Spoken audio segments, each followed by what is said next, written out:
Let's face it, electric motorcycles are here.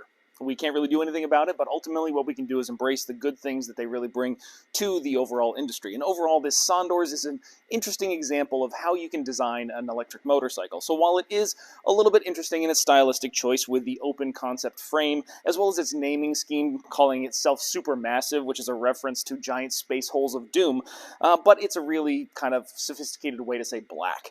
The other thing that's really interesting about it is how you can do the drivetrain. So most bikes use an electric motor that is mounted inside the chassis and then drives through a belt. This one uses a hub drive motor.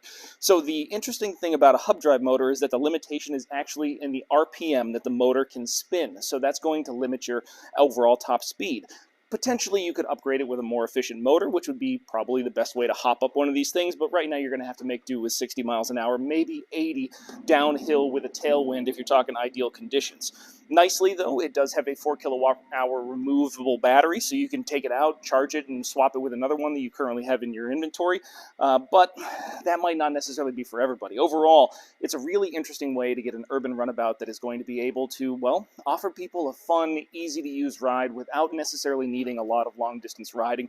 Perfect for people in cities, living along the coastline, or maybe hitting up some country roads that are near your house.